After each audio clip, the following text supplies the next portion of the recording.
Assalamualaikum warahmatullahi wabarakatuh. Salam sejahtera untuk kita semua. Halo pendengar setia, selamat datang di podcast kita, Podcast Talk 4D. Podcast kali ini kita akan berbicara mengenai tajuk tantangan kebangsaan masa kini. Saya Rahmat akan menemani kalian selama beberapa menit ke depan, membahas berbagai isu krusial yang menjadi ancaman nyata bagi keutuhan bangsa dan negara. Tantangan kebangsaan di era globalisasi bukan hanya soal ancaman fisik dari luar, tapi juga datang dari dalam negeri itu sendiri. Semua itu bukan sekadar isu biasa, melainkan persoalan yang bisa melemahkan sendi-sendi negara, merusak moral generasi muda, dan mencederai nilai-nilai luhur Pancasila, Undang-Undang Dasar 1945, serta semangat Bhinneka Tunggal Ika. Hari ini kita akan membahas isu-isu tersebut bersama 5 narasumber yang luar biasa yang akan berbagi sudut pandang dan analisis bisnis mereka. Yuk kita mulai perjalanan diskusi ini dengan membuka wawasan, menyalakan kesadaran, dan tentunya menguatkan semangat kebangsaan kita bersama. Untuk narasumber pertama, saya akan berbicara dengan Pak Jody. Halo Pak Jody. Halo Mas. Oke, untuk masa kebangsaan yang pertama ini kita akan berbicara mengenai konflik kepentingan. Mas Jody bisa jelaskan apa itu konflik kepentingan? Terima kasih Mas, saya senang bisa menjadi narasumber. Di sini kita membahas tentang konflik kepentingan di dunia PU. Sederhananya, ini adalah benturan kepentingan antara tanggung jawab jabatan untuk melayani publik dengan keuntungan pribadi yang ia miliki. Kak Jody mungkin bisa jelaskan contoh-contoh umum apa saja yang sering terjadi konflik kepentingan ini? Oh tentu Mas, ini misalnya ada pejabat yang memanipulasi tender proyek, contohnya jalan agar dimenangkan di perusahaan yang dimiliki keluarganya, atau ia menerima uang dari kontraktor semacam gratifikasi begitu agar meloloskan pekerjaan yang tidak sesuai dengan standar yang dia dapat capai begitu Mas. Oke. Berarti kita tahu konflik kepentingan ini justru berbahaya ya. Bagaimana dampak-dampak konflik kepentingan ini, terutama di Kementerian PU itu sendiri? Sebenarnya ada banyak sih Mas, tapi di sini saya jelaskan ada beberapa. Yang pertama itu kerugian negara karena proyek yang mahal. Yang kedua itu kualitas dari infrastruktur yang menjadi buruk, seperti jalan yang cepat rusak, atau ya kayak macam beton pada area-area jalan yang gampang terkelupas. Dan juga ya kalau dari sisi masyarakat dapat merusak kepercayaan publik Mas, dari masyarakat tentang apa kebijakan pemerintah atau pekerjaan yang dilakukan. Oke. Berarti harus menjadi concern Kementerian PU ini ya, konflik kepentingan ini. Terus menurut kakak itu sendiri, bagaimana Kementerian PU harus bersikap untuk mengatasi konflik kepentingan ini? Ya, yang pertama pemerintah harus berupaya. Caranya dengan transparansi tender melalui sistem lelang elektronik. Yang kedua, pengawasan ketat oleh Inspektorat Jenderal. Yang ketiga, memang agak sulit, tapi harus dilakukan aturan yang memadai atau lebih ketat lagi soal gratifikasi yang jelas begitu, Mas. Oke. Salah satu informasi yang cukup menarik ya. Terima kasih Pak Jody sudah memberikan opininya mengenai konflik kepentingan. Semoga saja konflik kepentingan ini menjadi masalah kebangsaan yang patut kita perhatikan agar tidak terjadi di negara ini. Terima kasih Pak Jody. Sama-sama Mas. Baik, selanjutnya kita akan berbicara dengan narasumber selanjutnya, yaitu Kak Ridwan. Halo Kak Ridwan. Halo Kak Rahmat, halo juga teman-teman semuanya. Ya baik, untuk masa kebangsaan selanjutnya kita akan berbicara mengenai masa kebangsaan, yaitu kripto, cuci uang, dan ancaman kebangsaan. Oke. Ridwan, kamu tahu nggak, sekarang makin banyak kasus pencucian uang yang nggak lagi lewat rekening bank konvensional, tetapi lewat kripto. Menurut Ridwan bagaimana ini? Ya, ini jadi ancaman yang serius ya buat negara kita. Karena pencucian uang ini merusak sistem ekonomi, memperlemah APBN, bahkan bisa juga loh nyambung ke kejahatan besar kayak pendanaan terorisme atau korupsi kayak gitu. Dan yang kita miris, banyak dari pelaku-pelaku ini memanfaatkan celah hukum kita. Seperti yang kita tahu, kita belum ada hukum yang mengatur tentang kripto ini. Jadi para pelaku dengan mudah memanfaatkan celah ini untuk memuluskan niat mereka untuk mencuri uang. Betul kan, Ridwan? Iya, benar banget. Untuk kripto di negara kita sendiri juga masih belum ada regulasi khusus ya. Jadi hal ini bukan cuma urusan OJK, BI atau PPATK aja sih. Dia udah masuk ke ranah kebangsaan dan bela negara untuk kita semua. Ya, benar sekali. Bela negara ini bukan lagi soal angkat senjata, tetapi soal bagaimana kita memahami perannya literasi teknologi digital serta ikut kita berperan serta untuk menjaga lingkungan digital kita tetap bersih. Nah, benar nih. Misalnya nih, kalau untuk kita sebagai ASN ya, yang kalau misalkan ada yang kerja di perpajakan atau keuangan, ya minimal tuh harus ngerti teknologi blockchain. Karena nanti kan bisa ngefilter tuh bagaimana transaksi yang wajar atau yang mencurigakan itu bisa kefilter semua gitu. Kalau kita melek teknologi blockchain. Ya, betul sekali. Sebagai anak muda, terutama ASN muda, kita juga harus melek teknologi terutama literasi digital. Atau jangan-jangan anak muda ini cuma ikut kripto tapi tanpa tahu risikonya. Mungkin mereka hanya tergiur mendapatkan uang cepat, tetapi mereka tidak tahu mereka menjadi tidak langsung menjadi bagian dari jaringan pencucian uang itu sendiri. Nah, benar banget nih, ini sangat ngeri. Karena yang menurut saya tahu tuh dari data Interpol juga menunjukkan bahwa pencucian uang via kripto ini meningkat tajam ya sejak pandemi ini. Bahkan di beberapa negara itu nilai pencucian uang itu udah mencapai miliaran dolar per tahunnya. Waduh, berarti ini jelas ancaman yang sangat-sangat nyata ya. Jadi sobat bangsa, mari kita mulai bela negara dari hal yang paling sederhana, seperti pahami literasi keuangan digital, waspada investasi ilegal, dan laporkan transaksi yang mencurigakan. Nah betul, karena Indonesia ini butuh bukan hanya butuh pejuang fisik ya, tapi juga pejuang digital. Bela negara hari ini bukan di medan perang, tapi di medan informasi dan teknologi. Ingat ya, melek digital, jaga integritas, dan bela negara. Terima kasih Kak Rahmat. Oke. Open pandangan yang sangat bagus dari Kak Ridwan. Terima kasih Kak Ridwan telah menyampaikan masa kebangsaannya. Selanjutnya kita akan membahas masa kebangsaan selanjutnya, yaitu dari narasumber selanjutnya, yaitu Kak Reinhard. Halo Kak Reinhard. Iya, halo, selamat siang. Bagaimana kabarnya Kak Reinhard? Apakah baik-baik saja? Iya, baik, Mas. Kabarnya Mas gimana? Alhamdulillah baik, meski ada Baik. dingin-dingin juga sih. Oh iya, Oke, baik. kita akan membahas topik masa kebangsaan yang cukup berat, tapi perlu kita pahami untuk kita semua, yaitu terorisme. Terorisme di era modern. Mungkin aku lanjut saja ya ke pertanyaan yang pertama, yaitu apa itu terorisme? Pertanyaan yang bagus, Mas. Secara umum, terorisme adalah tindakan kekerasan atau ancaman, Mas, yang dilakukan untuk menciptakan ketakutan massal, biasanya demi tujuan ideologi, politik, atau agama tertentu, Mas. Targetnya bisa siapa saja, masyarakat sipil, aparat, atau institusi negara. Yang membedakan terorisme dari kejahatan biasa adalah motivasi ideologinya, Mas. Jadi terorisme itu kan setahu kita pasti kekerasan, tapi terorisme juga kan punya tujuan propaganda kan, Mas? Nah, betul sekali, Mas. Teroris ini menciptakan pesan untuk mempengaruhi opini atau menguncang stabilitas sosial dan politik, Mas. Kalau kita lihat sekarang, bentuk-bentuk aksi terorisme ini semakin berevolusi ya. Dulu kita dengar istilahnya ada bom, dan bom. Sekarang istilahnya yang baru adalah lone wolf dan serangan digital. Apa itu ya? Ya, Mas, evolusi terorisme terjadi karena perkembangan teknologi dan perubahan strategi. Sekarang, kelompok teroris bisa menyebar paham lewat internet, media sosial, bahkan lewat game online. Mereka juga sering menggunakan strategi low cost, high impact, di mana serangan individu tanpa struktur organisasi yang jelas, alias lone wolf, Mas.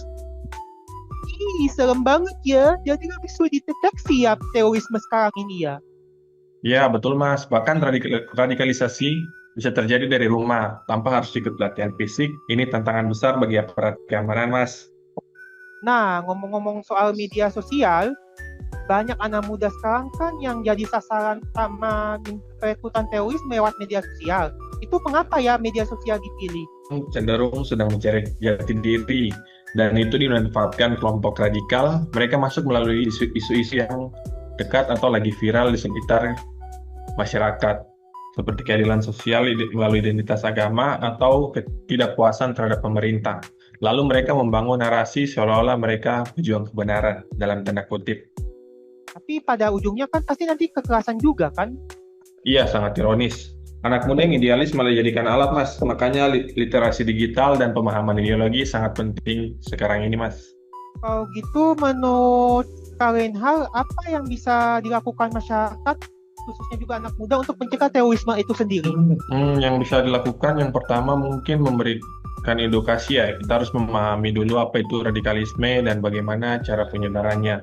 Kedua, mungkin kita bisa melaporkan jika melihat kejanggalan, baik di dunia nyata maupun digital. Yang ketiga, kita dapat perkuat toleransi, sehingga bibit-bibit intoleransi dari radikalisme tidak dapat tumbuh, Mas. Setuju banget itu. Jadi semua pihak masih juga masyarakat itu berperan juga ya. Bukan cuma aparat, Densus 88, serta polisi, bahkan TNI itu sendiri juga kan? Iya, betul, Mas. Terorisme ini merupakan tanggung jawab kita bersama, Mas. Oke, terima kasih banyak Mas Reinhard. Penjelasan sangat mencerahkan. Semoga obrolan ini kita bisa membuka mata kita semua tentang pentingnya waspada terhadap ancaman terorisme. Terima kasih ya, Baik, terima kasih, Mas. Iya, terima kasih juga, Mas Rahmat. Salam damai untuk kita semua. Salam damai. Untuk sobat semua, tetap kritis, tetap toleran, dan jangan mudah terprovokasi. Selanjutnya kita lanjut ke narasumber selanjutnya. Untuk membahas masalah kebangsaan selanjutnya, kita lanjut ke Kak Bagas. Halo Kak Bagas. Halo Mas Rahman. Apa kabar? Oke, selamat. Alhamdulillah baik. Selamat datang ya di podcast B4 ini. Ya, selamat datang juga, Mas. Oke, sekarang kita akan membahas masalah kebangsaan selanjutnya yang sangat fundamental juga, yaitu narkoba. Langsung aja ya Kak, menurut Kak Bagas, kenapa sih narkoba bisa disebut sebagai tantangan kebangsaan kita sekarang ini? Menurut saya, karena narkoba bukan cuma sekedar masalah kesehatan atau kriminal aja. Tapi ini soal masa depan bangsa. Karena lebih dari 3 juta masyarakat di Indonesia sudah terlibat narkoba, dan yang bikin miris, banyak dari mereka adalah generasi muda. Wah, padahal generasi muda itu aset bangsa juga ya. Betul banget. Kalau generasi mudanya hancur karena narkoba, siapa yang akan melanjutkan pembangunan? Itulah kenapa saya bilang perang melawan narkoba adalah bentuk nyata bela negara di zaman sekarang.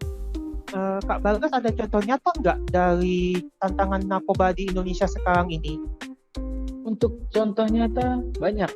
Misalnya tahun lalu ada penyelundupan 1 ton sabu dari Timur Tengah lewat jalur laut ke Aceh. Lalu muncul juga kampung narkoba di kota-kota besar. Mirisnya, kadang ada oknum aparat juga yang terlibat, bukan dari masyarakat juga. Wah, berarti ini bukan masalah per individu juga ya, tapi juga udah sistemik dan terstruktur ya, Kak Bagas? Ya, betul sekali. Karena itu butuh peran semua pihak, mulai dari keluarga, sekolah, ASN, aparat, hingga tokoh agama, agar mengedukasi, dan keteladanan penting banget. Jangan cuma menunggu sampai ada korban baru kita bertindak. Jadi bisa dibilang perang melawan narkoba itu bentuk bela negara juga kan ya Kak Bagas? Betul banget. Bela negara bukan cuma soal militer. Hari ini menjaga anak muda dari bahaya narkoba, ikut edukasi, melaporkan kalau tahu ada peredaran di sekitar kita, itu semua juga menjadi bagian dari bela negara. Oke, setuju banget Kak Bagas.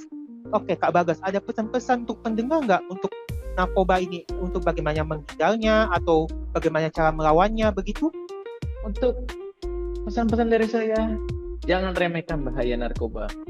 Kalau kamu peduli Indonesia, maka lindungilah dirimu, keluargamu, orang sekitarmu, orang terdekatmu, bahkan rekan-rekan dari kantormu yang agar mereka jauh dari bahaya narkoba.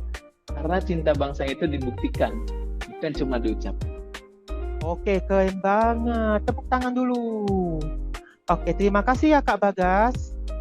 Terima kasih ya Kak Bagas telah memberikan pandangannya mengenai masalah kebangsaan saat ini. Oke, Sobat Bangsa, semoga pembicaraan kita tentang anti narkoba ini jadi pengingat bahwa bela negara bisa dimulai dari hal-hal kecil termasuk menolak narkoba. Say no to drugs. Saya Notudra, terima kasih. Ya, sama-sama. Oke, selanjutnya kita akan membahas masalah kebangsaan yang mungkin sudah menjadi ya bibit-bibit dan akar-akar yang berkembang di sekitar kita. Kita bicara dengan narasumber yang sangat fenomenal, yaitu Bang Eman. Halo Bang Eman. Halo Mas Rahmat. Halo juga Mas-mas narasumber semua sekalian. Dan selamat sore juga Bapak Ibu pendengar dimanapun Ya, Bapak Ibu berada. Ya, selamat sore. Selamat sore Bang Mas Eman. Rahmat. Ya, selamat sore. Apa kabar Mas? Wah, saya baik. Bang Eman, cuman di sini Baik. hujan aja. Tapi semoga dengan hujan ini jangan hatinya ikut merundung ya. Pasti hatinya juga harus senang kan? Amin. Oke, menurut Bang Eman, kita tahu kan korupsi itu salah satu masalah utama yang menghambat pembangunan, mencederai keadilan, dan merusak kepercayaan publik terhadap bangsa, negara maupun sektor swasta. Mungkin Bang Eman bisa mulai dulu dari apa itu definisi korupsi itu sendiri? Ya, betul Mas. Terima kasih Mas Rahmat. Jadi ketika kita berbicara tentang korupsi, jadi korupsi ini secara etimologi berasal dari bahasa Latin corruptio dan corruptus, yang berarti kebusukan, keburukan, kebejatan, ketidakjujuran, dapat disuap, tidak bermoral, dan penyimpangan dari kesucian. Ya, jadi korupsi ini adalah salah satu, seperti yang disampaikan sama Mas Rahmat tadi, salah satu penyebab utama yang menghambat pembangunan dan lain-lain, dan mencederai keadilan dan lain sebagainya. Jadi secara umum korupsi ini dapat kita artikan sebagai penyalahgunaan kekuasaan atau jabatan untuk keuntungan pribadi atau kelompok, ya, dan dalam arti sempit korupsi ini identik dengan penyuapan atau penggelapan uang, dan dalam artian yang lebih luas korupsi ini mencakup segala bentuk penyimpangan atau penyalahgunaan kekuasaan demi keuntungan yang tidak sah. Jadi korupsi itu bentuk-bentuk penyimpangan demi memuaskan nafsu pribadi ya. Boleh Betul sekali. tahu nggak sih Bang Eman, bentuk-bentuk korupsi itu apa aja sih? Jangan sampai kita nggak tahu lagi. Ya, jadi bentuk-bentuk korupsi sebenarnya bisa kita dapat terjadi dalam berbagai bentuk, bisa kita temui juga dalam kehidupan sehari-hari, misalnya seperti suap menyuap, jadi memberi atau menerima sesuatu, entah barang, uang atau jasa, agar pejabat melakukan sesuatu atau tidak melakukan sesuatu. Juga gratifikasi yang tidak dilaporkan. Gratifikasi ini seperti pemberian hadiah kepada pegawai negeri atau pejabat publik yang tidak kita laporkan ke KPK. Selain itu juga ada penggelapan, jadi mengambil uang atau aset yang dipercayakan pada kita untuk kepentingan pribadi. Terus juga nepotisme dan kolusi itu juga termasuk dalam korupsi. Terus juga abuse of power atau penyalahgunaan wewenang. Ini juga salah satu bentuk korupsi. Ada juga penggelembungan anggaran dan lain sebagainya. Gitu Mas. Jadi korupsi itu banyak-banyak tipe dan bentuknya juga ya. Terus Iya. menurut Bang Eman, mengapa korupsi itu bisa terjadi? Apa sih penyebab korupsi itu sendiri? Jadi memang betul sekali Mas Rahmat, korupsi ini tidak muncul begitu saja, tapi dipicu oleh berbagai faktor. Jadi seperti misalnya moral dan integritas yang rendah. Itu kenapa kita waktu latsar ini perlu belajar seperti wawasan kebangsaan dan juga bela negara. Terus juga salah satu faktor yang memicu terjadinya korupsi ini adalah sistem pengawasan yang lemah, terus rendahnya gaji pejabat juga atau PNS, terus budaya permisif terhadap korupsi, terus juga minimnya transparansi dan akuntabilitas, dan salah satu yang faktor besarnya juga adalah masih lemahnya penegakan hukum. Terus berarti korupsi ini sudah memiliki faktor-faktor pendukung ya. Dan menurut Bang Eman sendiri, korupsi ini dampaknya apa aja sih? Iya, dampak korupsi sendiri ini cukup luas, Mas. Bisa terjadi berdampak di berbagai bidang. Contohnya kayak di bidang ekonomi itu membengkaknya biaya pembangunan, mengurangi investasi asing. Terus kita lihat juga kemiskinan makin meningkat. Terus di bidang sosial itu ketidakadilan sosial terjadi, terus moral masyarakat juga menjadi rusak, terus kepercayaan publik juga menurun terhadap pemerintah maupun faktor swasta tadi. Dan di bidang politik dan pemerintahan itu ada lemahnya demokrasi, buruknya pelayanan publik, dan juga tumbuhnya kekuasaan oligarki yang sering kita lihat sekarang di mana-mana. Gitu, Mas. Wow, jadi korupsi ini dampaknya luas ya, terutama menurunnya kepercayaan publik, bahkan hingga oligarki pun bisa munculnya bibitnya di mana-mana. Dan Betul. seperti yang kita tahu, kasus korupsi itu kan ada yang sekarang beberapa bulan ini viral, kasusnya itu ada korupsi Pertamina, korupsi yang lain sebagainya juga. Dan menurut Bang Eman, contoh-contoh korupsi yang pernah viral itu juga apa aja sih? Sebenarnya kalau contoh korupsi di Indonesia ini terlalu banyak untuk disebutkan. Tapi mungkin contoh-contoh yang cukup besar itu seperti kasus EKTP beberapa tahun lalu, terus ada kasus BLBI juga, bantuan likuiditas Bank Indonesia, kasus korupsi bansos COVID-19, terus yang baru saja heboh kemarin-kemarin ini ada Liga Korupsi Indonesia. Oke. Jadi korupsi ini juga perlu menjadi concern bersama ya, baik masyarakat mulai dari ASN, pemerintah, swasta hingga lingkungan masyarakat sekitar. Mari kita bersama-sama sebagai generasi muda melawan korupsi sebagai bentuk bela negara. Baik, terima kasih Bang Eman atas podcast kita di Obrol-Obrol yang sangat bagus sekali. Selamat melanjutkan aktivitasnya ya Bang Eman. Terima kasih Mas Rahmat, selamat sore Bapak-bapak narasumber. Selamat sore juga semua yang mendengarkan. Wah, luar biasa juga ya diskusi kita hari ini. Kita telah menyimak pembahasan tentang bagaimana narkoba menghancurkan masa depan generasi muda, bagaimana juga korupsi dan konflik kepentingan menggerogoti kepercayaan publik, bagaimana praktik pencucian uang memperkuat kejahatan terorganisir, terutama melalui kripto, yang juga mulai merebak di masyarakat Indonesia itu sendiri, serta bagaimana terorisme menjadi ancaman bagi perdamaian dan kesatuan. Semua itu bukanlah hal yang bisa diserahkan pada pemerintah saja. Kita semua sebagai punya peran, pelajar, warga negara, aparat, ASN muda yang kita sekarang ini, maupun masyarakat sipil. Oleh karena itu, mari kita kuatkan jati diri bangsa dengan berpegang pada nilai-nilai Pancasila, menjunjung tinggi Undang-Undang Dasar 1945, menjaga keutuhan NKRI, dan melawan semangat Bhinneka Tunggal Ika dalam setiap kehidupan kita. Baik, demikianlah podcast kita hari ini. Terima kasih juga kepada para narasumber hebat yang sudah berbagai wawasan dan informasi. Mari kita tepuk semua. Oke, dan juga terima kasih kepada pemirsa yang sudah mendengarkan podcast kita dari awal hingga akhir. Semoga tidak bosan-bosannya melihat wajah saya yang sangat, lumayan ganteng juga ya. Sampai jumpa di episode selanjutnya. Tetap semangat jaga kebangsaan yang kuat, tetap kritis, tetap peduli. Saya Rahmat, saya pamit undur diri. Wassalamualaikum warahmatullahi wabarakatuh. Salam merdeka. Merdeka.